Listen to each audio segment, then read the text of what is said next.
Okay. Welcome everyone to our 9th session of our study through the Gospel of Mark. Oh, I forgot to mention, so please do mute yourselves if you haven't already. Just helps with the initial kind of communication of some of these introductory comments. So we've crossed the halfway mark and we're into the home stretch. We've sort of talked about some of what's been shifting now in the way Mark's been presenting his story.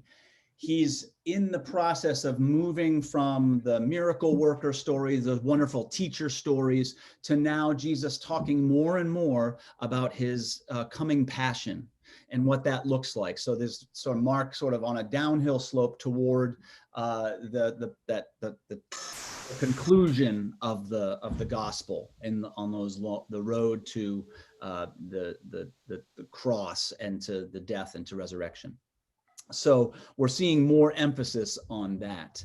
Once again, we've consistently seen how the disciples are given so much information and they share so many wonderful moments with Jesus, but they still have a hard time really absorbing what they're witnessing.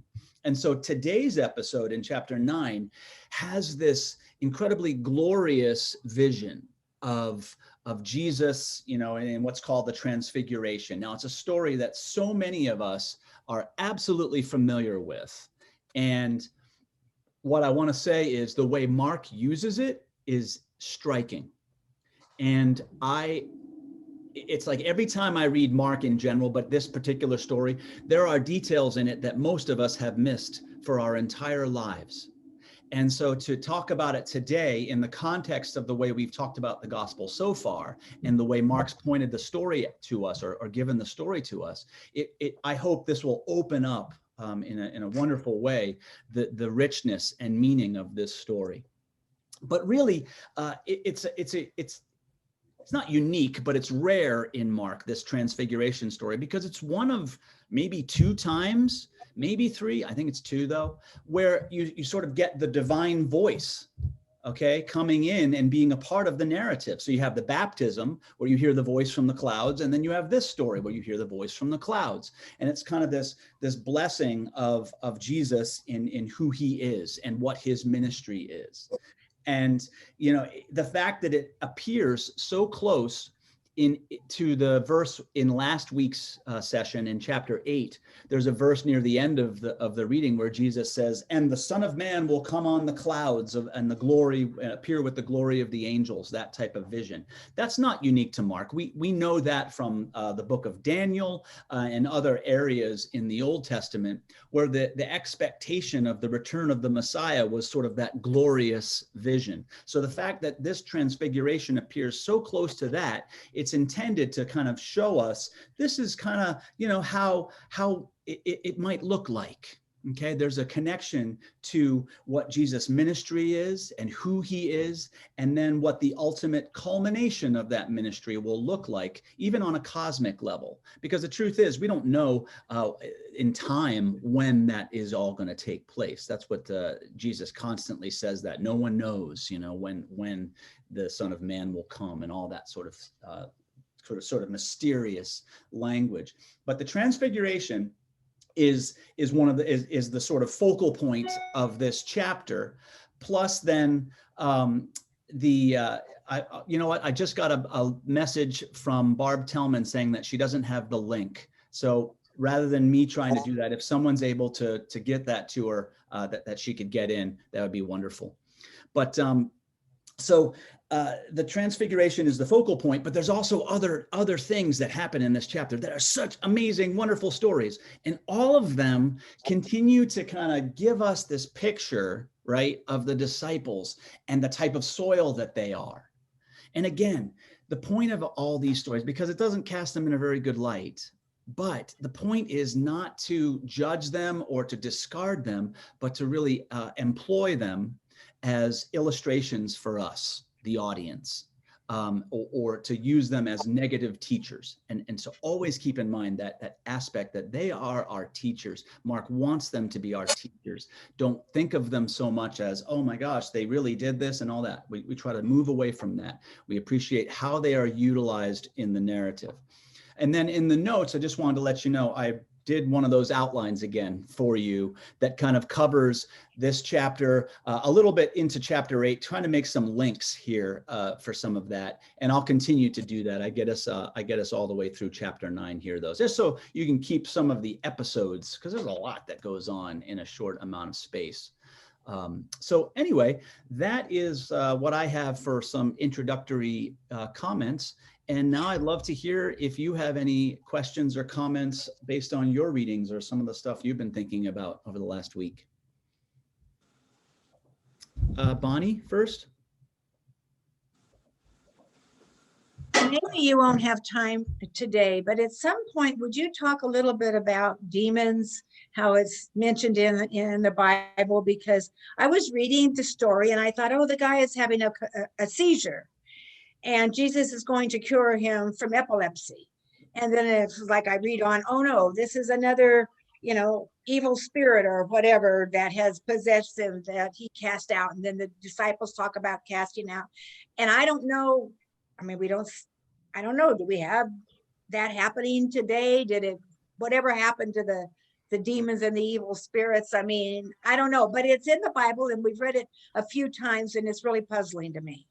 Yeah, no, that's a great question, Bonnie. And it's something that we as moderns often puzzle with. But I can tell you this, the gospel writers, and this isn't just Mark, but all the gospel writers, they don't really care what the cause of the particular ailment is, whether it's demonic possession, which is how the ancients would have named it. They didn't understand what epilepsy and sort of scientific analyses of that. Those questions are really unique to our generation. But it really doesn't matter, because the point of the story is that where faith is present on both the part of the healer and the part of the one receiving healing, that healing is possible. So that's the point of the stories. So we can get ourselves tied in knots, or one of the best, phrases, we go down rabbit holes, right? And we get ourselves sort of lost into some details like that are really less crucial for understanding the story than we often think they are, because we are like, oh, we hear them and we want to apply, oh, is that epilepsy? Or is, when we hear leprosy, is that Hansen's disease? That doesn't matter as much as what's happening, what do these stories represent? How is the movement from ailment to wholeness happening, and what is the precursor for that to happen? And that's really what the gospel writers are focused on. Having said that, it's one of the questions a lot of us ponder, because that's the world we live in, right? We look at these things and we want to psychologize the motivations of the characters. We want to look at the disease and kind of the nature of that disease. And it really isn't where the gospel writers are taking us. Carol, and then Marilyn. I wanted to go back to something from chapter 8, where the blind man is being healed. Mm-hmm. And I was still a little bit, I had mentioned it last week, but the tree where he sees people walking around like trees. Mm-hmm. So Jay brought up a great point to me. He said, the trees are inanimate. And maybe that's what the blind man saw, was the same thing that Mark was trying to say. Don't you people hear? Don't you see? Don't you understand what's going on? And I thought that was a good analogy, because I was still kind of hung up on that tree. Mm-hmm. Yeah, I think there's a lot of layers there. We talked last week about how that episode illustrates how the healing is becoming more challenging for Jesus, based on the soil that he's presented. And this man, while embodying some measure of faith, also is it's illustrating that something's just not, it doesn't click the same way some of these others do. And in fact, we see that today too. We see the challenges, that in our chapter today, the disciples cannot heal this guy. There's this one guy and they're just confounded by it, that sort of thing. And why that happens, Mark does explain. But in this case, yeah, the man initially is unable to see with full clarity, and yet he does get there. And so in that sense, it reminds me of that woman that we talked about, the one who crawls and overcomes her fear with enough faith to get to that place of healing. And so however it happens, some of us are right on that borderland of faith and fear. And so faith can overcome fear, which is really what happens in that blind man story. But we also see where fear can sort of wipe out the possibility for faith, which is what we see in many of the disciples' stories and some others as well. Herod was an example of that. His fear of going back on his word, of looking, non-kingly, or the stuff that he said doesn't hold. Whatever, his fear made him do something horrible. Have John beheaded, that sort of thing. So fear can take us, can squelch faith. Faith can overcome fear. And I feel that that's part of what that story was really trying to convey. And so I don't know if that addressed what your question was. Again, I think there are more layers than what I just named, and maybe seeing it as an inanimate object, seeing a tree in front of you, it kind of does point us to, where is your faith? Where are you? What are you capable of seeing in your own walk with Jesus? And our clarity is a part of the equation, though the clarity of how we see is not necessarily the only factor or the most important one. Marilyn, did you have something you wanted to add?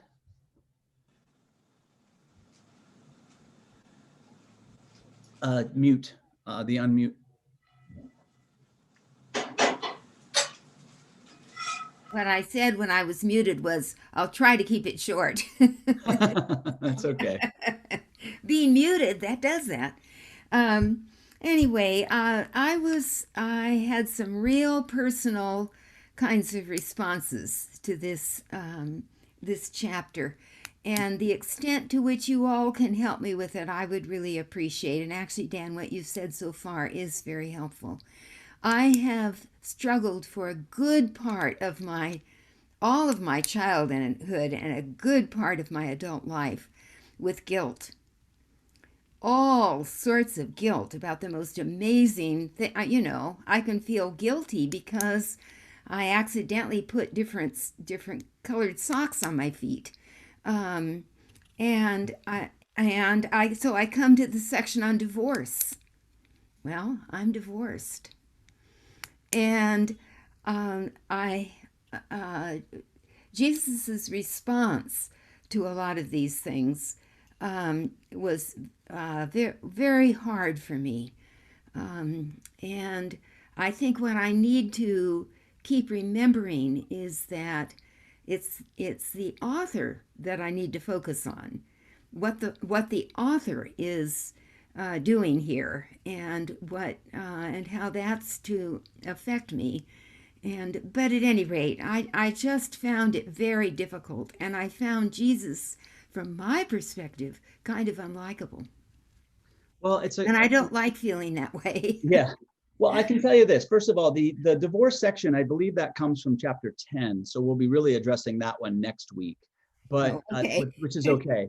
But I must have seen it there and zipped down. But no, what you're talking about is something that every one of us does when we read these stories. It's almost impossible not to read our own life experiences into some of these stories and to reflect on them based on what their reflections are. But what you said, while difficult to actually do, is so important. And that is to really allow the author to kind of be the one that takes us down that path. Because when you look at the way Jesus addresses divorce in that context, it's actually quite liberating and quite, it turns things on its head in a way that society wouldn't have understood. Now, our understanding of divorce is, so I'll just say one little thing about it. To say at the end that any wife that divorces her husband is also committing adultery is liberating, because it gives agency to the woman in a culture that treated her like she was simply property. So do you see what I mean? It's actually a sort of a subtle way that Mark flips the script once again. Now, we'll get more into what that whole conversation on divorce is about, but I can assure you that it's not intended to sort of point fingers like this to those that have gone through the excruciating life experience of having to sever a relationship like that. Okay, but there are subtle ways that Mark takes these things. Now, again, that's the Pharisees once again coming at him with all these legal things and rules that they try to trap him, and he just has this masterful way of, again, flipping the script. But we'll address that. Well, if I could just say one more thing. Sure. One of the reasons that I shared this, because it's very personal, not easy to share. I mean, I've had years of therapy. It's been a real struggle. I feel like I'm finally no longer seeing myself as this tremendously guilty person. But I think that you and our group are the perfect place for me to share that and get some help with it. So I appreciate that greatly. Thank you for that, Marilyn. And I love knowing, because studying the Bible is wonderful. It's rich. It's a rich academic process. But if it doesn't lead us to a deeper sense of community and honesty, or just the ability to be more open with each other and to do what you just did, then I think we're missing out on what it is, because this was not an academic exercise. This was an argument to try to help people lead a life that mattered, that moved us into deeper community for the sake of following this one who set such an example for us. So it's like this, that is, I think, what the gospel writers wanted us to do. To be led to these places of deeper connection, deeper reflection, of letting go what needed to be let go of, and holding on to what was most essential and important. And we can only really discern what that is in community as we do this together. So thank you. Yeah, that's a big part of it. I think how this ultimately works. That's why Bible study is more than just, taking a class. It creates a sense of community. And I hope that that's true for any of you who are watching this, afterwards and not participating in it live, that it's giving you that sense of welcome and that to that greater group. Thank you for that. Again, any other questions or comments before we do some reading? Ken? One of the things that I was reminded today is how quickly this gospel is zooming along. And I recall that scholars have said that if we only had the Gospel of Mark as an account of Jesus' life, that we would assume that Jesus, the length of his ministry was only about 1.5 years, based on what they've reconstructed of the Gospel of Mark. And so it's just amazing how quickly all these things are happening in Mark's gospel. Yeah. And I think that's a great point. It does happen at a rapid pace, but for me, Mark's concern isn't really the length of Jesus' overall ministry. His concern is those moment-to-moment interactions with people. And he is interacting with different people who are either healed or are not healed, based on what they bring to the table. And if they're coming with pure intent, if they're coming with faith, they experience healing and wholeness. That right there is the nugget of the whole message, because once they experience wholeness, then they go out and they tell that to other people. That's all that's not necessary. There's no other sort of training. So that itself, each one of those interactions is the gospel. That is the message. Those that don't receive that, or those that come to him with negative intent, or they want to just be obstacles to him, they're powerful teachers for us as consumers, as the audience of the gospel, because they help shape our response. We often find ourselves like, oh, I can't believe they did that. Seriously, again? That's whatever we do, that's intended, because it helps shape us. And so the ministry of Jesus is less important, whether it was 1.5 years or 3 years or whatever in the gospel story. And it's more important about how that ministry, how the reality of Jesus meets you. And I'm pointing to each one of you right now in this moment. That's such a brilliant narrative style that Mark is emphasizing. And it's less about, it's not trying to write a history. It's not telling the story for, so that we can just sit back and appreciate it. Oh, what a nice story. Doesn't really impact me. No. Mark is just constantly grabbing us by the lapels and pulling us in and saying, this is you. Okay, this is you. What are you going to do? How are you going to respond? It's just so genius. So again, that moment to moment interaction with Jesus is the length of his ministry. And however long it takes us to go through this gospel is the length of Jesus' ministry. Any others? Steve, I love your hat, brother. That's such a cool, I'm digging skull caps. My mother-in-law made me one for Christmas, and now I'm just like all about them. So just wanted to give you a shout out. So, thank you. Any, if there's no other questions or comments before we read, I would like 4 volunteers for the chapter. It's got, it's a little longer than, it's not so long, but it's a little longer. So I broke it up into 4 parts. Can I get a witness? Okay, Bonnie. Who else? Okay, Kathleen, Barbara, and one more. Horty. Okay. Thank you all. I'm going to switch our pages here, get us to the gospel story here.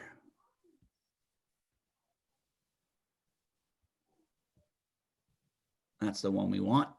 Okay, so the first reader, Bonnie, would you please read both the Transfiguration and the coming of Elijah story? 6 days later, Jesus took with him Peter and James and John and led them up a high mountain apart by themselves. And he was transfigured before them, and his clothes became dazzling white, such as no one on earth could bleach them. And there appeared to them Elijah with Moses, who were talking with Jesus. Then Peter said to Jesus, Rabbi, is it good for us to be here? Let us make it is good for us to be here. Let us make three dwellings, one for you, one for Moses, and one for Elijah. He did not know what to say, for they were terrified. Then a cloud overshadowed them, and from the cloud there came a voice. This is my son, the beloved. Listen to him. Suddenly, when they looked around, they saw no one with them anymore, but only Jesus. As they were coming down the mountain, he ordered them to tell no one about what they had seen until after the Son of Man had risen from the dead. So they kept the matter to themselves, questioning what this rising from the dead could mean. Then they asked him, why do the scribes say that Elijah must come first? He said to them, Elijah is indeed coming first to restore all things. How then is it written about the Son of Man that he is to go through many sufferings and be treated with contempt? But I tell you that Elijah has come, and they did to him whatever they pleased, as it is written about him. Thank you. Kathleen, would you read this big paragraph on the healing of a boy with a spirit? When they came to the disciples, they saw a great crowd around them and some scribes arguing with them. When the whole crowd saw him, they were immediately overcome with awe, and they ran forward to greet him. He asked them, what are you arguing about with them? Someone from the crowd answered him, Teacher, I brought you my son. He has a spirit that makes him unable to speak, and whenever it seizes him, it dashes him down, and he foams and grinds his teeth, and he becomes rigid. And I asked your disciples to cast it out, but they could not do so. He answered them, You faithless generation, how much longer must I be among you? How much longer must I put up with you? Bring him to me. And they brought the boy to him. When the spirit saw him, immediately it convulsed the boy, and he fell on the ground and rolled about, foaming at the mouth. Jesus asked the father, How long has this been happening to him? And he said, From childhood. Jesus asked the father, How long has this been happening to him? And he said, From childhood. It has often cast him into the fire and into the water to destroy him. But if you are able to do anything, have pity on us and help us. Jesus said to him, If you are able, all things can be done for the one who believes. Immediately the father of the child cried out, I believe, help my unbelief. When Jesus saw that a crowd came running together, he rebuked the unclean spirit, saying to it, You spirit that keeps this boy from speaking and hearing, I command you, come out of him and never enter him again. After crying out and convulsing him terribly, it came out, and the boy was like a corpse, so that most of them said, He is dead. But Jesus took him by the hand and lifted him up, and he was able to stand. When he had entered the house, his disciples asked him privately, Why could we not cast it out? He said to them, This kind can come out only through prayer. Thank you. Let's see. Barbara, would you read the next two paragraphs? What? Barbara Tillman.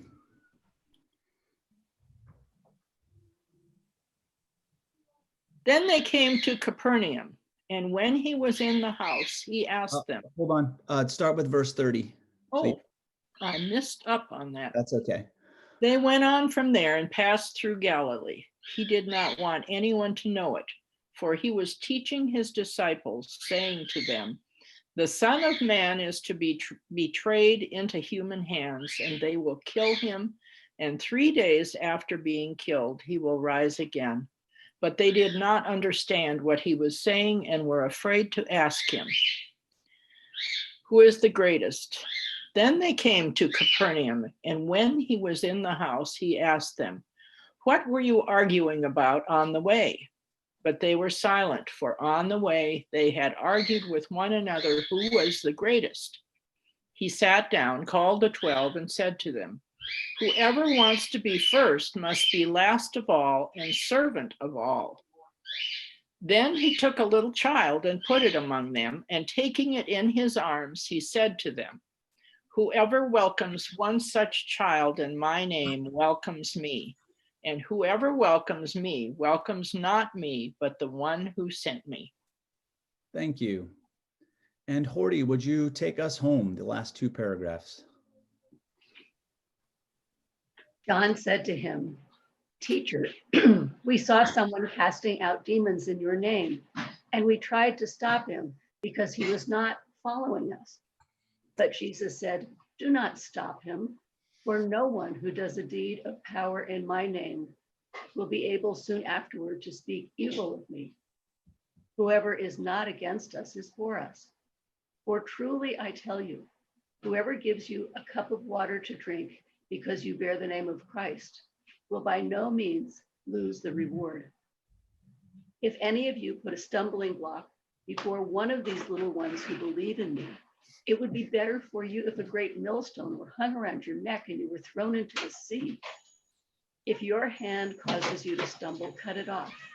It is better for you to enter life maimed than to have two hands and go to hell, to the unquenchable fire.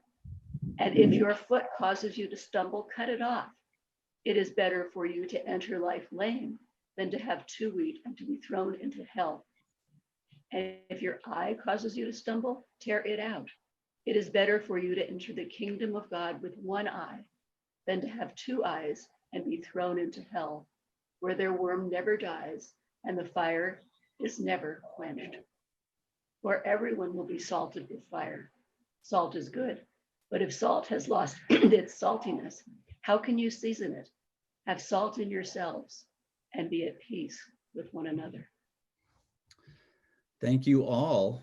And while we're here, just for one quick second, the references that in the last paragraph or two there to hell are really, the word is Gehenna, which is literally the trash heap outside of the city is where they burned the trash. So that did become an image for hell. But unfortunately, because they chose to call it hell, we are left with some of these, whoa, is that like describing what hell is? And it's really just, to me, it's less about sort of that ultimate distinction of what hell is and more trying to give them an image of, being tossed out into that fire, that pit that is outside of understanding, outside of community, where the garbage goes.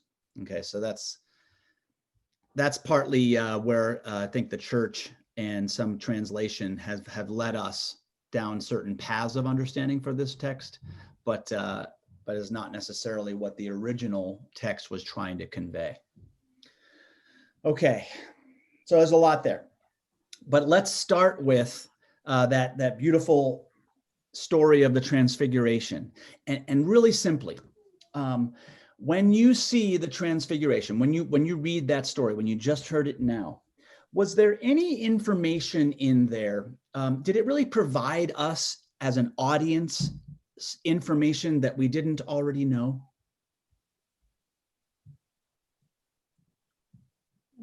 Did it give us anything that we really didn't already know?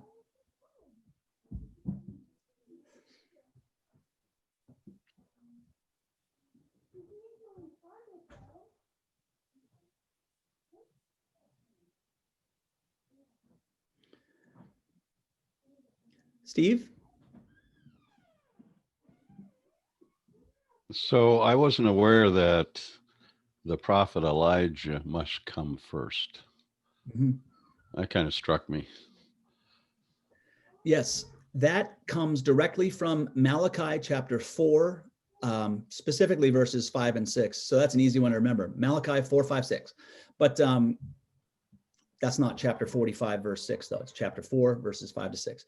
But it's this expectation that was very common in the Hebrew scriptures, that before the day of the Lord, Elijah would return to set all things right, to restore all things. So his presence in this transfiguration, along with Moses, is very powerful. And that is the one thing that's a little bit of a shift for us. The truth is, as an audience, from verse 1, chapter 1, verse 1, we have known that Jesus is the Christ, the Messiah. Mark has told us that. We've seen all these examples. We've seen the miracles he's worked. We've seen him walk on water. We've seen him do the fish thing. We've seen him do these powerful miracles that we know that he is the beloved Son. Okay, we know that he is the Messiah as an audience. So this, in large measure, doesn't give us new information. But the one area where it does is when it sort of sets Jesus in line with Moses and Elijah, two of the absolute most quintessential prophets, most powerful prophets of the tradition. And so what that does is it sort of sets us up for something we're going to see a couple chapters away. And that is the last parable that Jesus tells, or that Mark tells, Mark has Jesus tell, is called the parable of the wicked tenants. And what this vision of the Transfiguration sets up is, in that parable, the Lord of the vineyard sends all these prophets, that are intended to set the people right, but they just keep killing them. And so finally, the Lord of the vineyard sends his son, thinking that the son, they'll listen to my son. But in the parable of the wicked tenants, what happens to the son? They kill him too. So this is a prefiguring. This vision of the Transfiguration sets us up to understand better that parable that is to come. Now, I don't like doing spoilers in classes like this. I like holding off, but the truth is, for our purposes, I think it's important to make links like that, because it's going to be a week or two before we hear these stories. We might not otherwise see the connections. If we were getting this presented to us all at once, it might be a different thing, the whole gospel. So it's important to kind of see that, oh, that's setting us up for something. It's also setting Jesus in that line, in that sort of the tradition of the powerful prophets. He is one of them. Okay, so that's sort of the one area that nuances our understanding. But really, all that's what it tells us about Jesus is nothing that new. The fact that it shows him with glowing clothes and stuff, that's nice. It doesn't necessarily change our understanding of him, though. It's glorious. But as far as the audience goes, it doesn't shift too much. Any questions or comments about that part? Okay, well, let's take it to the next step. If it doesn't really add much to our understanding, doesn't really change the audience that much, then what is the Transfiguration story for, or for whom is this story intended? Who's the Transfiguration for? Horty. The disciples. Exactly. It's intended to be for their benefit. Okay. They were not witnesses at the baptism of Jesus, so they didn't get to hear that voice from heaven. And although they have witnessed almost every miracle, they've somehow not gotten or not found understanding in any of that. So this is that there's a powerful, glorious way of sort of showing them once and for all, who Jesus is, in a way that they finally will get, and that they can't claim ignorance anymore as to who Jesus really is. I mean, we've seen glimpses, right? Just last chapter, Peter was like, "You're the Messiah." Oh, good, he sees him. But then that immediately is sort of thrown out the window, or it's at least spoiled by the fact that he refutes what the Messiah tells him right afterwards. He refutes it. So Peter shows that he really doesn't have the understanding that he claims. So this is an attempt to sort of show this glorious vision, to show the disciples once and for all who Jesus really is and the extent of his power and his authority. Okay. Any questions or comments about that? Marilyn? It doesn't seem to work very well. That's the next question. Because That's the next Peter question. didn't know what to say, so he says this thing about building the shelters, and then they're so frightened. Good. But And this is how we should be responding. filled with joy or something. Yes, they To see miss this it left scene. and right, and we'll go into it. That's it. But yeah, so we're like, okay, this is for them. So how do they do? How do the disciples do? What are their responses? What Marilyn said is the general response, but tell me more specifics. How do the disciples respond? And really, there's one that responds kind of for them. But Horty? Well, I was struck by the fact that they wanted to build a dwelling place. They wanted everything to stay just as it was. They wanted to live there in that moment. Right. His response, he's seen this incredible vision. And the truth is, we're not really sure if the fact that he wants to build booths, if that represents some sort of a permanent memorial or a permanent place of housing for them, or a temporary one. Regardless, really, he wants to build something material to commemorate, to honor the occasion. And that, do you think that's really what the point of this was? No, of course not. That's not the point of it. But what's interesting here, when Peter affirms that Jesus is the Messiah, last chapter, he rejects Jesus when he starts talking about the inevitability of suffering, right? He rejects that. That's not what the Messiah is supposed to do or be like. So Peter rejects that. But this more glorified vision of Jesus in company of Elijah and Moses, that wins his approval, okay? So Peter, in a sense, he wants to honor what he's seen, what this vision has shown him, okay? That's an important thing to understand. Peter wants to honor what he's seen, okay? So here's something to really pay attention to. This is one of those areas that I think a lot of us miss in terms of Mark's telling of the Transfiguration, and that is this. Throughout the episode of the Transfiguration, the sense that is most emphasized is sight. It's a glorious vision about Jesus' glowing clothes. It's about Moses and Elijah appearing next to him in their glory. It's even about Peter trying to build booths, okay? It's about these material things, that which we see. But at the end, the voice says from the clouds, "This is my beloved Son. Listen to him." What is Mark trying to say here?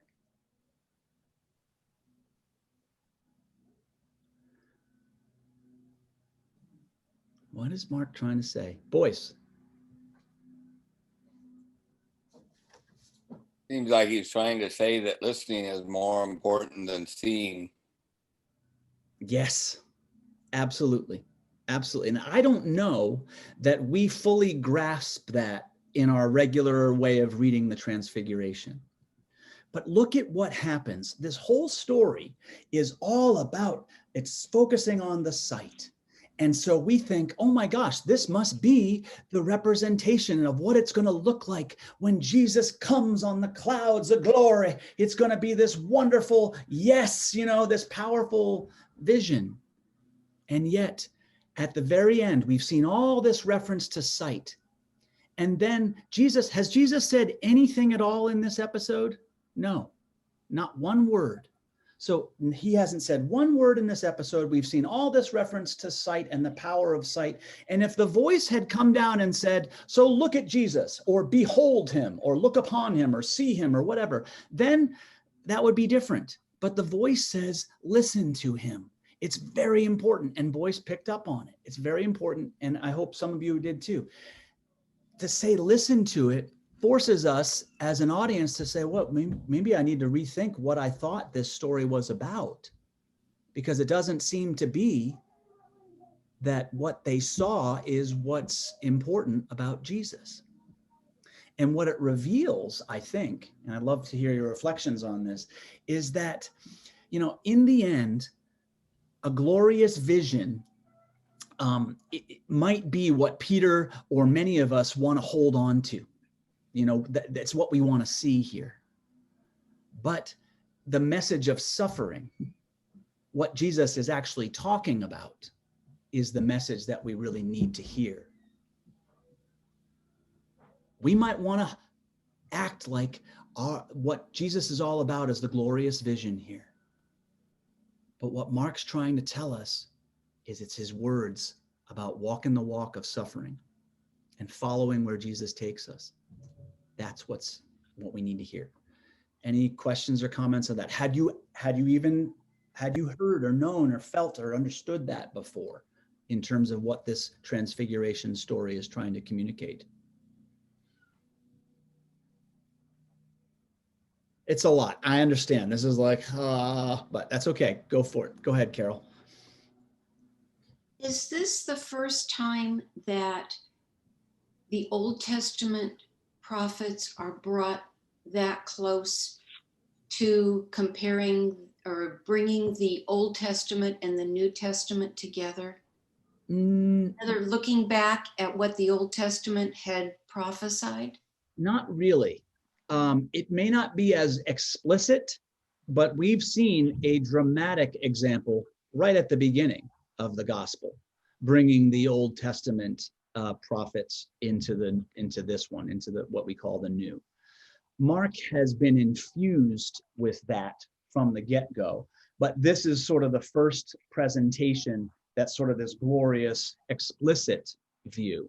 So I will give you that. But there's a specific example that we saw again right at the beginning of the gospel that is very much a combination of Old and New Testament prophets.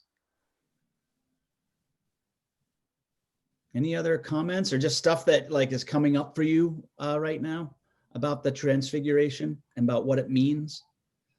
It means not to pay attention to what we're seeing, but more about what we're hearing from Jesus.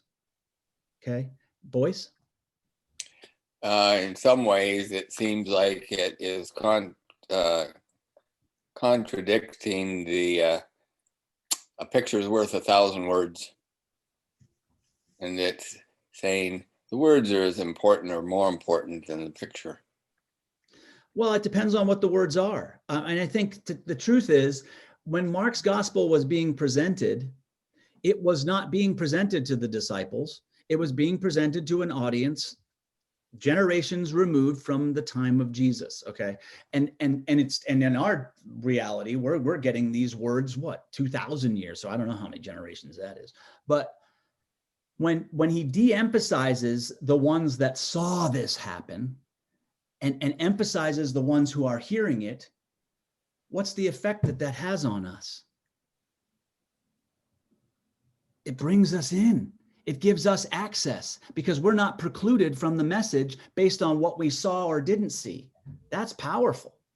That's an important thing that Mark from the beginning is trying to emphasize here. Doesn't matter what was seen, you know, it matters who hears this. And so anyone that receives this story, wherever they are, is capable of hearing it, right? Whether or not we saw it. There was no advantage for seeing it originally, or that sort of thing. So that's kind of meaningful stuff. But the other thing that came up for me was, well, it really makes sense because the visions or the pictures that the disciples and the other people are seeing, they're going to go away. People in the future aren't going to see those, but the words linger on, and we're still discussing the words. Yeah. And how many of us have seen a blind man all of a sudden see, or a dead man get up and walk away? I don't think any of us have seen that. And if we have, we're probably admitted to an institution. I would disagree. I think we've all seen that. And I think a lot of us have experienced it in our lives where we've gone from blindness to seeing. Oh, yeah. Where we've found that our ways of death and our ways of practicing, living a life that feels dead, all of a sudden finds life. That voice is part of what this is about. Okay, maybe if we get locked into a narrow view of what the miracles are and that it has to be this physical resuscitation of a dead body, well, that's different, isn't it? But I think these are much more creative and much more rich than that, more metaphorical even. Because when we give ourselves to that understanding, then we are present to a variety of resurrections, a variety of restoration of sight and hearing in our lives, and of the ability to open our hands, you know, like the man with the withered hand, that sort of thing. You know, what are those moments for us? Those are just as miraculous. I don't think the point of the miracles was to demonstrate Jesus' power, and that's what Mark's trying to tell us.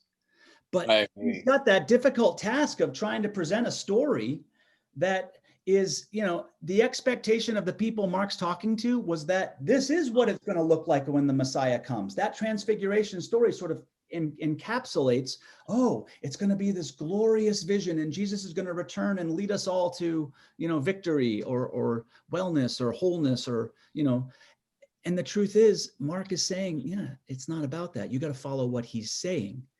And what he's saying is the path to walk is much different than that. He's flipping the script once again. And that's tough. It's obviously tough for the disciples to accept. We've seen how Peter has rejected it. But that's the walk. That is what is required. That's what Mark is trying to present. I agree. I just fell into my narrow view pit. Hey, we're all there with you. Okay. We're all there. Was that a hand? Yeah, Dan. And then Bob. Go ahead, Dan. Well, hearing versus seeing, it's still confusing. Those disciples saw the miracles. They saw the healing. They only heard faith and future suffering. So it seems like they saw a lot more than they heard. Yes. And as a result of their seeing, did they get any understanding? No. Not much. When they heard what Jesus said, right after Peter says, oh, yes, you're the Messiah. And then the next sentence, the Messiah tells him, this is what the journey of the Messiah will look like. What's Peter's response? He says, no, you're wrong. He misses it again. Actually, he's missing both. The disciples miss both what they see and what they hear. And that's the point. That's the point Mark's trying to make, is that they embody this type of soil that is just, it seems impenetrable after a point. You know, that rocky soil only has this much ability to kind of take this stuff in. But that's very instructive for us as an audience, because as we read it, we're like, oh, yeah, I see that now. I know that. I've seen all these people. The questions that you're asking, disciples, I already know the answer to as an audience, because we've seen how this plays out. And in fact, as they're walking down from the vision of the Transfiguration down the mountain, the question that the disciples ask about resurrection is one that should strike us as an audience as being nearly preposterous. Okay.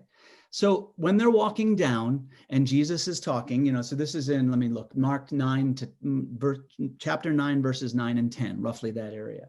They're walking down and Jesus is talking and the question that they ask when Jesus is talking about, the Son of Man should rise from the dead, the question they ask is not, hey, Jesus, what did we just see up there? No, they don't even go there. The question they ask is, well, what the heck is this rising from the dead? Why is that a preposterous question? Why is that a preposterous question? And I'm sorry, I think I saw another hand too, and I don't want to miss comments like that. I forget it was Bob. Yeah. So chew on that. Why is it a preposterous question, what they posed to Jesus? But go ahead, Bob. Well, I could try to answer that question. Oh, okay. He was the Messiah. Okay. Yes, it's partly that he's the Messiah, but it also has to do with something that they've already seen. And not just these specific 3 disciples, these 3, Peter, James, and John, have seen something very specific already that renders their misunderstanding nearly preposterous. What was it that they saw, Bonnie? Didn't he take these 3 with him? I'm going to get my stories mixed up, but didn't he take them with him into the house? Is this where, I can't remember if it was Darius's daughter was raised? Jairus's daughter. Yeah. Perfect. That's it.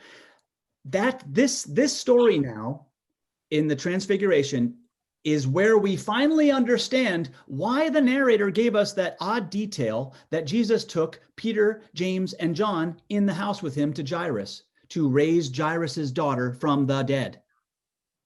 The point is, when they asked Jesus, wow, what can it look like? What does it mean that someone rises from the dead? They've already seen it. They've been and they've seen it. And that illustrates what you were saying, Dan. The fact that they've seen it means nothing. It doesn't sink in because what they have seen doesn't make the difference. They just don't have that capacity to understand. Of all the disciples, it should have been these 3 that do understand because they were with him when he raised Jairus's daughter from the dead. It's like it's such a powerful illustration for Mark. But as an audience, when we see them coming down from the mountain, and hopefully, we still have that in our head that, wait a second, they did see this. How can they say that? They are really missing it, And again, we find as an audience, we're responding as like, man, I see that. I get that. See how it's working? We are responding to what the negative teachers and then developing our own cachet of response, tilling the good soil within us, so to speak. Bob? So I'm glad you've brought some clarification for me about God speaking to the disciples through the clouds. And to me, it emphasizes what you're saying about listening to Jesus. Yeah. As opposed to Peter, who really responds based on what he has seen. His whole effort to build booths is because, oh my gosh, he saw this glorious thing. We got to preserve this. We got to memorialize this or whatever. And the instruction is to respond based on what Jesus has said or what they have heard. And Mark's been emphasizing that from the beginning. The ones who hear, there's a link between those who have ears to hear and being good soil. Yes, Kathleen, and then Marilyn. Well, we did get to read my favorite verse today about I believe helped out my unbelief. Yes. But I do want to say that I empathize with these disciples who have witnessed these things and then forget. Yes. And I will tell you, I mean, this week, Perry and I are witnessing a miracle in our family of some healing that, man, we might have given up on 8 years ago. And yet how easy it is to forget. Right. It's hard to put into words, but I do believe, but doggone it, I forget in my moment of fear or my moment of pain that I'm in, physical pain, emotional pain. And so that's why I really do cling to that. And Jesus did heal that child for that man who says, I believe, help thou my unbelief. It's something that we really constantly, I think, do well to remind ourselves. And that is, however negatively the disciples are presented in this story, we do relate to them. I think actually we can relate to most any character in this story. There's a part of the Pharisees that are within us. There's part Herod in us, the one that knows the right thing to do, but then just doesn't do it. There's the ones that are there's the part of the disciples, the blockhead in us, all those different things. So we are intended to relate to these. And the important thing, once again, is not to either try to defend the characters on the way through, but just to allow Mark to present them, because what you'll see, and again, this is a little bit of a spoiler alert, what you'll see by the end is there is still yet redemption offered for the disciples, even after all of this blockheaded, not getting it consistently. At the very end, you'll see it. You'll see how there's yet redemption to be offered. So it's not about judging them and saying, oh, they're screwed, forget them, they're horrible people. No, they're not horrible people. They're just people. They're just characters in the story that illustrate the different types of faith, the different types of soil that are out there, all of which are a part of us. So which soil are we tilling? That's what matters. And these characters help teach us what that looks like. So we are supposed to relate to them. And it's important that we do, because even with all the mistakes the disciples make, at the very end, there is still opportunity for redemption. And that is just as powerful a message as the ones who get it from the outset. There was one other, Marilyn. Mm-hmm. Yeah, they also have just witnessed Jesus talking to Moses and Elijah. Of the three of them, one of them is still alive and two of them have been dead for quite a while. Yeah, it's just another illustration about, okay, they literally just saw this and now they're like questioning, like, what is going on here?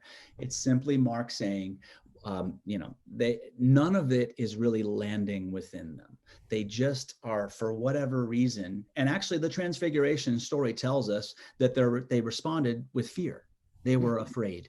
Mm-hmm. And where their fear comes into play, it outweighs their faith almost the whole time. Mm-hmm. With the disciples. Their fear kind of just constantly gets in the way, but Jesus always uses it as an instructive moment, to teach. And in fact, we're going to see something along those lines with this boy that's coming right up. But before we get to the boy, I want to just address that brief passage that's a little bit confusing, but also kind of awesome, kind of interesting, where Jesus and the disciples, it's somewhere around verses 11 to 13, where they're talking about Elijah. And how the expectation is that Elijah must come first and set things right. And then, then the Son of Man can come, kind of thing. That was the expectation. And in fact, that is what Malachi talks about. We already mentioned that. I was going to read that passage from Malachi, but just go to Malachi 4, verses 5 and 6, and you'll see one of the references that, okay, Elijah will come to set things right so that children and parents and all will be restored. Okay. Jesus talks about that expectation. And then he also goes further and says, but I'm here to tell you that Elijah's already come. And not only that, he's, what do you say? Oh, they treated him as they would. Okay. What is Jesus talking about here? When he says Elijah's already come, who is he referring to? Or Bertie? Oh, I could read your lips. That was great. Yes, sorry, I didn't unmute. Yeah. Yes, it's John the Baptist. John the Baptist, absolutely. And I forget, was it Carol? Yeah, Carol. That's the first reference we see, because remember when John the Baptist is described as eating locusts and honey and wearing the garb of, I don't know, a wild beast or something? That is classic description. It describes a very specific prophet. Who do you think it is that describes from the Old Testament? And in fact, if you go to 2 Kings chapter 1, verse 8, you will see that exact description. And who do you think it applies to? Elijah, exactly. That is Elijah. So from the outset, Mark casts John the Baptist as this Elijah figure. And so that whole conversation about that Jesus says, hey, I know the expectation is that Elijah is going to come and set things right. But I'm here to tell you that Elijah's already come, and they did with him what they would. What is he trying to say? What's he saying?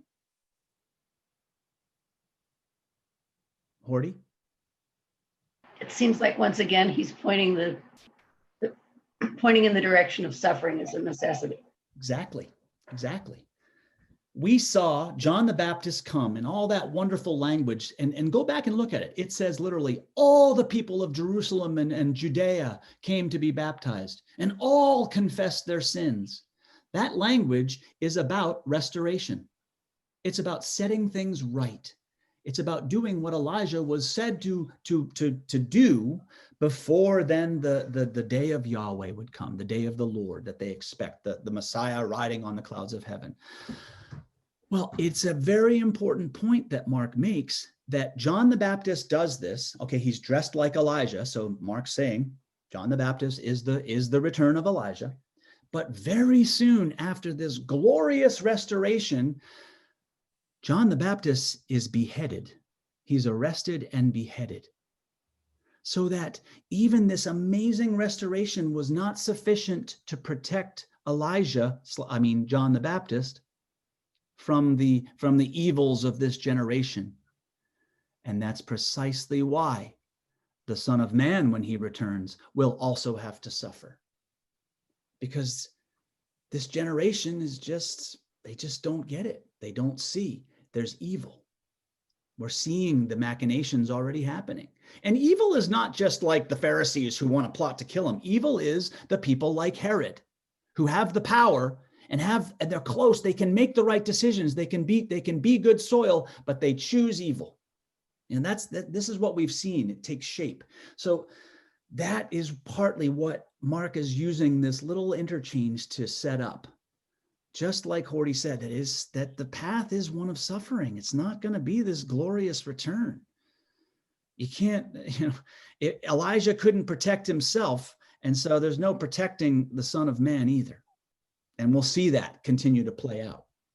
Okay. Questions or comments about that? Okay. All right, let's get to the little boy then. Why couldn't the disciples cast out that spirit? I saw your lips moving, Barbara. You want to? Lack of faith. Yeah. All right. So he talks about lack of faith. All right. Whose lack of faith? Well, their lack of faith. Clearly. He addresses their lack of faith. He sort of says, how long am I going to have to bear with you people? And he's talking to the disciples there. So he's definitely referring to their lack of faith, but who else's?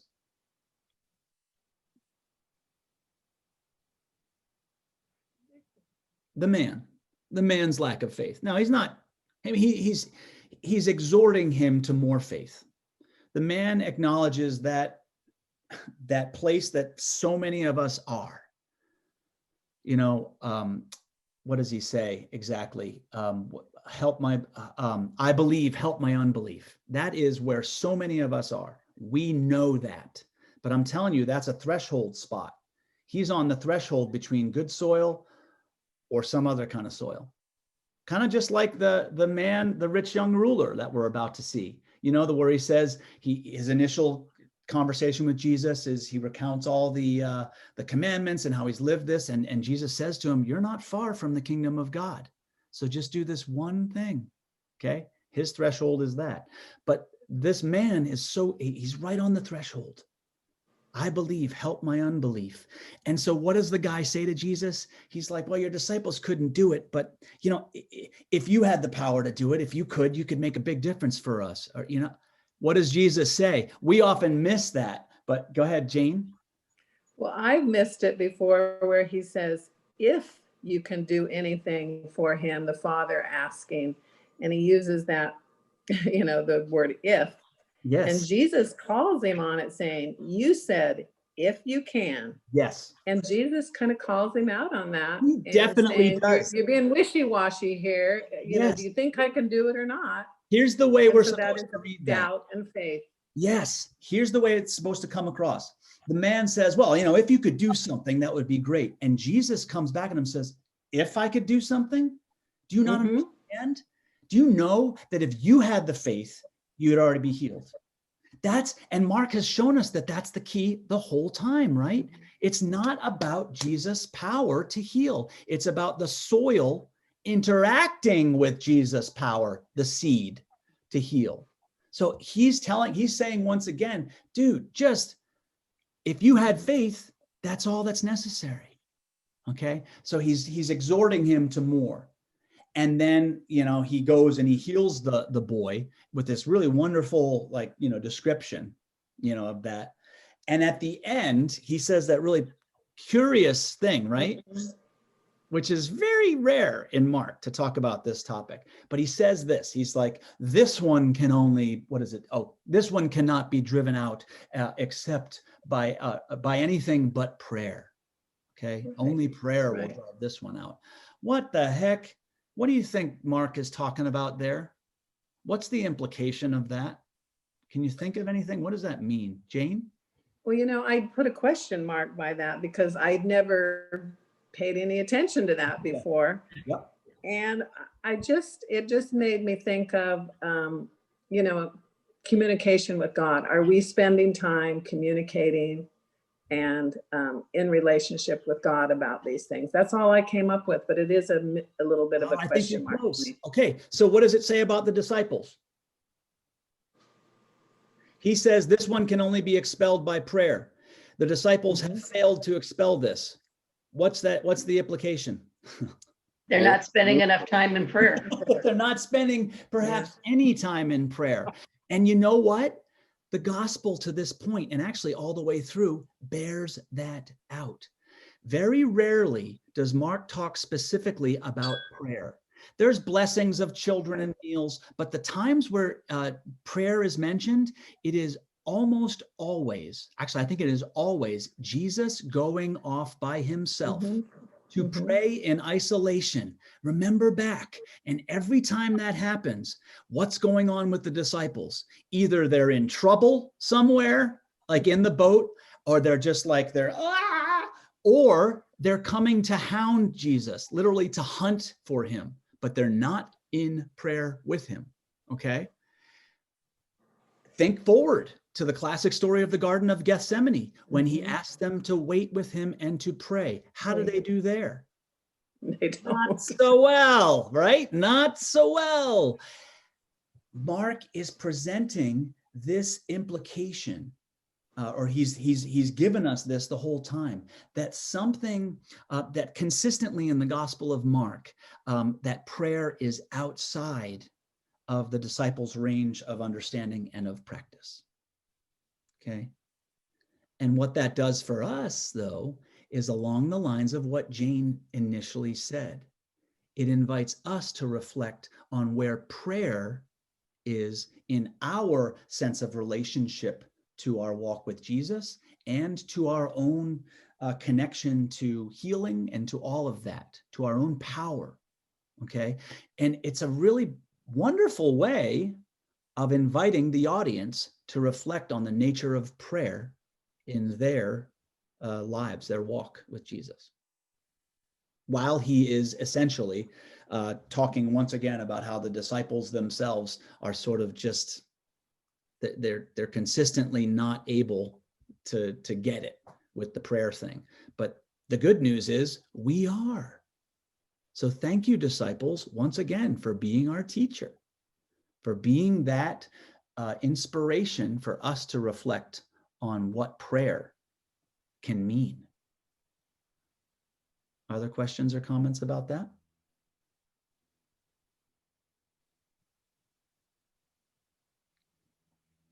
Okay. Well, we're coming to the, okay, Horty and then Marilyn. That's I love it. I think questions and comments are my favorite part of this.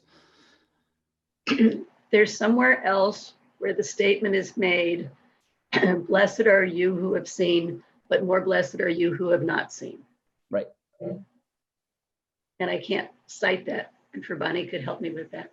But that's what makes me, as you're giving us this interpretation of this understanding, that comes back to me.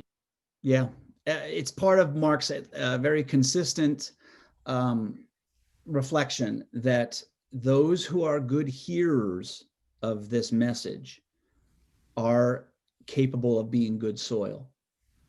But those who are the seers aren't necessarily so. I mean, some seers are. Look, the ones that are healed from blindness, that's a metaphor for those that are now clear.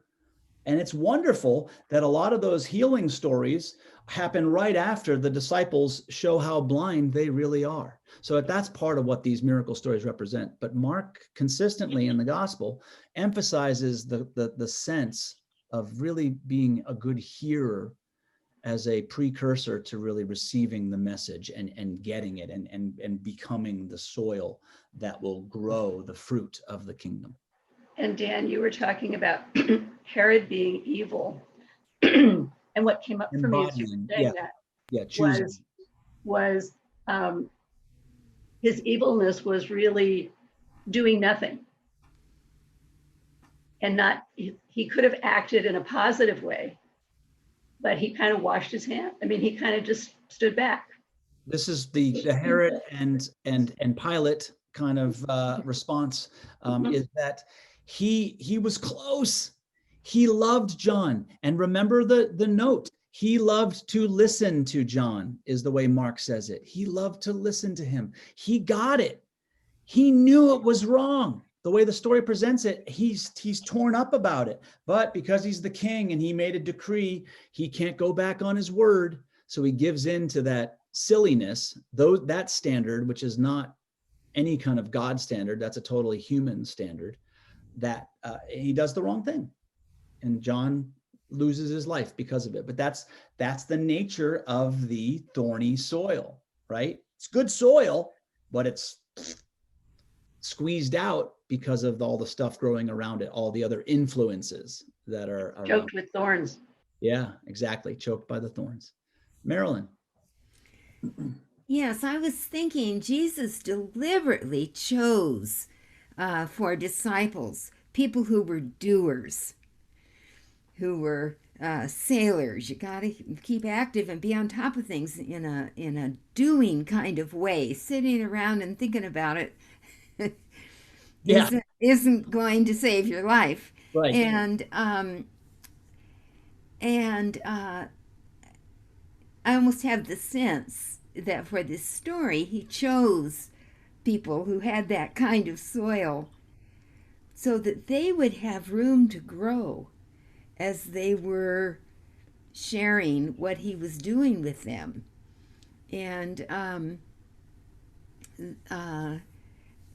so anyway. I mean, look, the choice of the disciples works on so many levels. It is the atypical choice. They're uneducated typically. Okay, so that would just throw things up. That would be an offense to the Pharisee scribe types that look at those that follow a rabbi as being sort of more elite than that, at least more educated, so they can learn something and impart their wisdom, that sort of stuff. No, in this story, it's fishermen. It's like just these basic dudes that are not all about, the head and the understanding. No, they're not going to sit around at Starbucks and philosophize over all this stuff. They're going to get out and do it. And that's what's shown, they follow. Well, initially they follow. They just get on the path. And we see that happen, that the ones who are healed, they go and tell.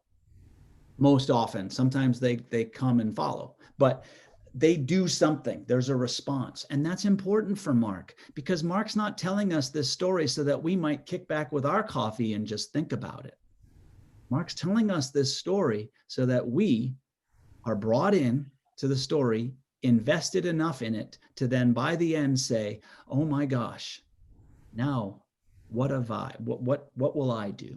What kind of soil am I? What am I cultivating within myself? That sort of thing. It's demanding a response. And that's, if he fails to do that, then he has failed in his writing of this gospel. A gospel is an argument. It is meant to evoke a response. And so the choice of the disciples as being that, that type of person that's just kind of like a regular guy doing it, they just drop it and do it. Now, there's so many other levels that works, right? Because the fact that they're fishermen, we would expect them to be better on a boat than they were when that little squall comes up and they freak out.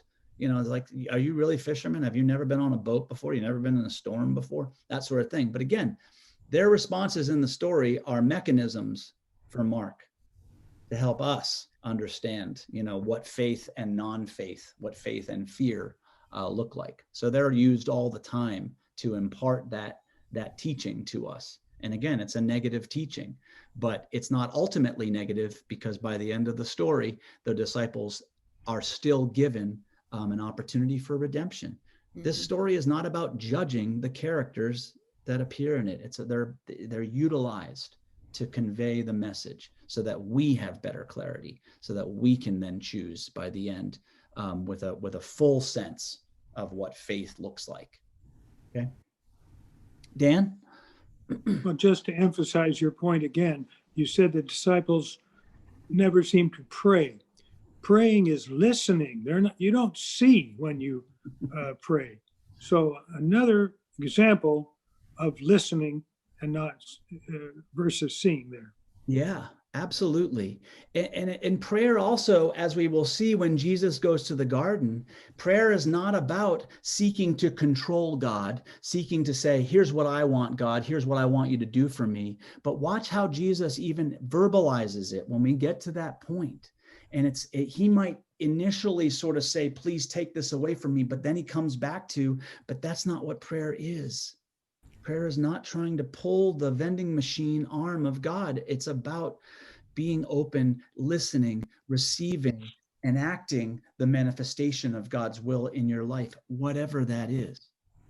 And as we enter that space with faith, then our prayer becomes more powerful.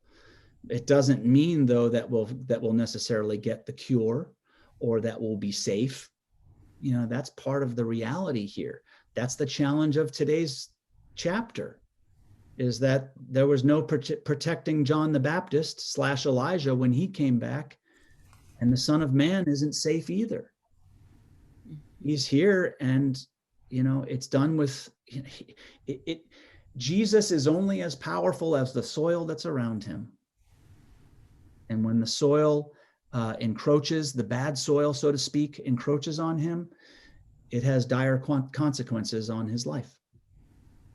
And that's the truth of the message. That's the truth of the gospel. That's the truth of church. It doesn't just happen. We have a part to play. The last section, I don't mean to give it short shrift, but it's a lot of kind of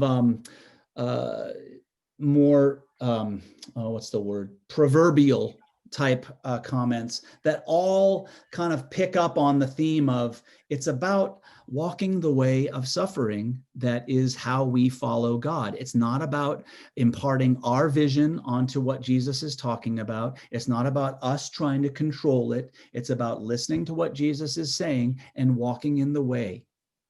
And that if we really want to walk in the way, it means that we have to let go of some of these things.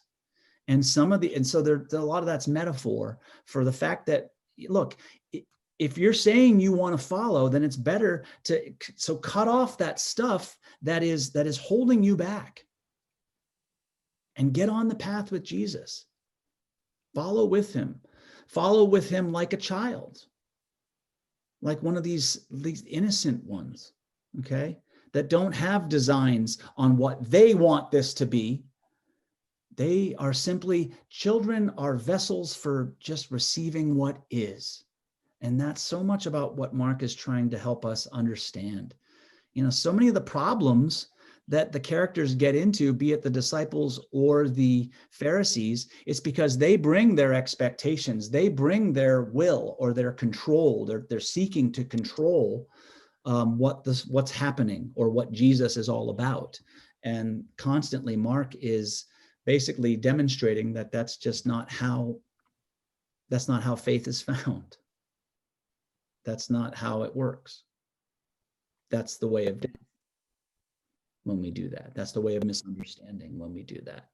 So the qualities then that help us walk the path are the qualities of humility, of welcoming powerless, like Jesus does. You know, that's kind of what some of those stories of the children represent. Any other questions or comments about that? I know I didn't kind of go into a lot of detail there, and there's some challenging verses, but just in case, Jane, and then so in verse 48 is confusing to me, as well as this explanation of salt is different than what I can understand. Yeah. Right. That's a proverbial comment. And some of the older texts say, you know, how does salt get its salty? You know, it's about if you are salt, then you do what salt does, and you don't pretend to be something else, you know, and so then thereby lose your ability to season. And so how does salt, if it's done that, if it's pulled away from what it's supposed to be, how does it regain its capacity for seasoning? That sort of thing. He's challenging them to say, look, if you're going to listen to what I'm saying, that means that you don't just listen and be like, all right, that sounds good, Jesus. No, it means, all right, now you really follow what I'm saying. Don't follow what I'm doing, you know, or what the pictures you have or what you think you've seen or what you expect. Follow what I'm talking about. And it's a difficult path. And this is the second time he's kind of going into that detail about what that path, which is the walk of the passion. It's the walk of the cross, what that looks like. And so he's just trying to help them. My version says every person will be salted with fire. Is this in reference to suffering, and are we willing to walk this path with Jesus? Yeah, absolutely. Whatever, even if fire is a metaphor, but truly in the time that Mark's written this, the walls of Jerusalem and the city of Jerusalem has been destroyed by fire. In part, it's been leveled. The temple has been leveled. So they understand that this time of trial that they have gone through, the original audience that's receiving Mark, they understand it then in a greater context. That it's not just masochism, it's not just suffering for no purpose, but it's for this time of, this is our chance, folks, to still be salt in this most challenging of times. And it still applies then to us who 2,000 years later still understand that our trial by fire might be other stuff, family concerns, health concerns, job concerns, whatever the trial by fire it is, that may, you know, I've heard it happen. We've all had this experience that sometimes when fire comes our way, we're tempted to throw out faith. Because what it reveals is, oh my gosh, I thought that if I had faith, God would always protect me. And then we realize when life happens, that's not true. So we have a choice to make. Maybe we had the wrong idea about God all along. And maybe so then it's a chance to say, I have a chance to go deeper and still stay with my path of faith through the suffering, trusting that it's not just about suffering for suffering's sake, but there's something more. But you've seen where some people can't make that leap and they say, oh, throw out religion then because I believed in God for a time, but then my life was terrible or something happened. And again, please don't misunderstand. I'm not dismissing any of that. It's real. That is what people go through. But this is sometimes what we're faced with. The trial by fires that we face all give us this decision point, or often give us this decision point. Are we going to still be salty? Are we still going to be the one that Jesus has asked us to be, even when life isn't working out the way we wanted it to? It's a big decision point for many of us in our faith walk. But that's exactly what this whole chapter is trying to convey. That the walk with Jesus is not a glorious, beautiful, yay, here he comes, we're all going to win. No, it's a much more difficult path to walk. But ultimately, the path that Jesus, the return, or the day of glory, the day of Yahweh that they're longing for, will come through that walk of suffering and struggle. Bertie, yeah. Yeah. I wanted to say something about the last sentence here about have salt in yourselves. If we were to buy salt, we usually pour it into a vessel to contain it. But salt just sitting in a vessel is pretty useless unless you sprinkle it and use it. And so if we have salt in ourselves and we're the vessel for the salt, we need to spread it around. Amen. And especially in this instance, spreading it around when you've been tried by your own fire. Not just the fires that destroyed Jerusalem for the audience of Mark originally, but whatever the fire is, that's where the challenge is. But that's what Mark is saying. This is what the walk is like. But he's also saying, but hang with it. Stay with Jesus. It's worth it. You will find it. You will get there. But stay with it. We want to, we hope to, but I think a lot of us know that sometimes life challenges us, and it can really put us in that position. We may lose our faith for a while. I know a lot of people who have, because their approach, their understanding of what faith was perhaps misguided. And then when life didn't meet that expectation, it didn't fit into that rubric, all of a sudden, our whole conception of God and what the whole point of this is thrown out of whack. Okay. So that's partly what Mark is saying, stay with Jesus.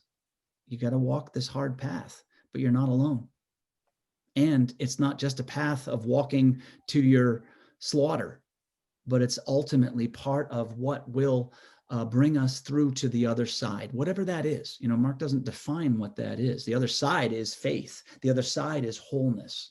The other side is that good soil that we're all trying to cultivate. That's what the kingdom of God looks like.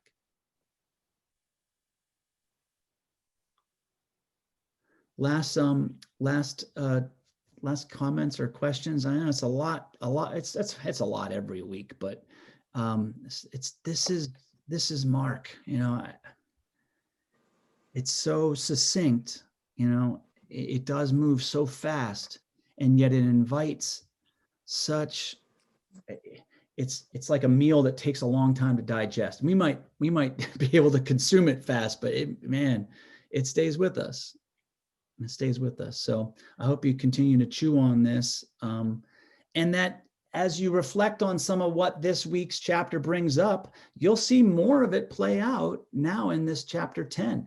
Chapter 10 is we will experience the last miracle of the entire gospel. The last healing story in the gospel happens in chapter 10. Starting with chapter 11, it's the passion story.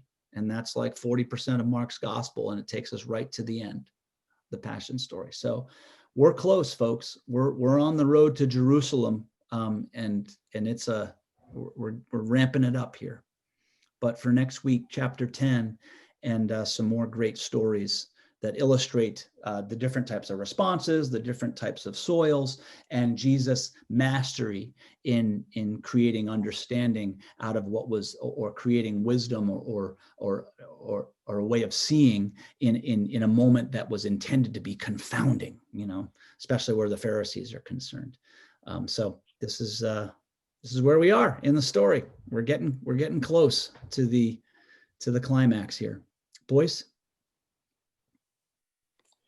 It seems like to me that Mark and a lot of the other Gospels are trying to change the paradigm of the people of the time about who the Messiah and who God is. And here we are. Some of us have probably, through our church experiences, have been led down kind of the wrong road, and we're trying to change our paradigm. And I really appreciate you coming along with the knowledge that you have and clearing up some of the stuff that makes much more sense now than just believing that this happened or that happened or whatever. Right. And so I appreciate you changing my paradigm of my past beliefs or experiences. Thank you. And I hope I love the way you just said it. I hope that what I offer is a widening of a path. It's not trying to say that what I'm saying is the only path, but a widening of it to give us a different means of accessing meaning from these stories, because I think you're exactly right. And it's a difficult task that the gospel writers face. And that is, they are having to shift the paradigm of what the people of that age expected of their Messiah. That's why so many Jews, that's why Judaism to this day struggle. They said, well, Jesus isn't the Messiah because he didn't fit our expectation. The gospel writers are trying to say, well, okay, how can it be that this is the Messiah, but he died? That's hard to sell, okay? That he had to suffer and die. What kind of Messiah is that? But you see in the way these stories are presented that there is incredible power in the walk of faith that the gospel writers convey through the suffering, through the perception of failure by the world's standards, through the means of weakness that then becomes incredible power. This is sort of an epic hero's journey here. But as we go through it, I do think that it resonates in ways that age old, that the other story of just waiting for the Savior to save us is so, it's not real. B, it doesn't invest us in at all in it. We're just waiting for someone to do it for us. That is not the message here. That the gospel writers bring all of us in. We're a part of this saving work that offers redemption to the world. It's important, our role that we play. So it's I'm glad to hear you say that, because if we're not opening avenues of understanding as we do Bible study, then we're just simply saying, all right, we'll believe this, and this is what it means, and that's not really helpful. I hope that it's leaving you with as many questions as responses or answers. I saw one other person, I think. Oh, Carol, Carol, I think you had your hand up, or no? Carol Williams? No? Okay. No, I was just affirming what you said. And Oh, what you said. thank you. I saw Bob then, Bob Childs. There was a time in my life where I went through fire and I read the New Testament, and it helped a lot. Yeah. And thank you for that. And whatever that was in you, I think each one of us has that fire that we are going through that can challenge our faith, or that can upset the rubric of faith that we had built in our lives. Maybe that we'd always assumed was true, or that we've been told was true, or what. Mark is simply offering something here that is addressing that reality that all of us in our lives, we build this sense of what something is, and then life will show us something different, and then we have to reorganize. Mark is giving us a capacity to reorganize that follows the path of Christ. And so that I hope, along with Mark, that's the choice that we make, because it's one of liberation, but it's not one that is an easy path. And Mark accepts that. But any of us that's gone through life, we know. Dan, you're going through it now, in your own way. We all face it in one way or another. So Mark offers this, and I offer this as a prayerful means of reflecting on our own life, our own faith journey, and then giving ourselves a chance to know that the path that goes through the suffering, that doesn't try to avoid it, that doesn't judge it as, oh my gosh, I must have failed. I didn't have enough faith. Why am I suffering like this? No, that life happens. Suffering is real. Suffering was real for Jesus. It's real for the world. And so through the suffering, you are not alone, and there's light at the other side. So that's where these gospel writers are hoping to nudge us that we walk together in this way. Wow. Wonderful class, everyone. Thank you again. And yes, if last week I said it, and Annie, I loved your comment, but thank you for showing up, because that's what it takes. The only way Bible study works is if you show up. So thank you for being here. And I love these classes every week. And I look forward to seeing you all next week for Mark chapter 10. All right. Take care, everyone. So, thank you.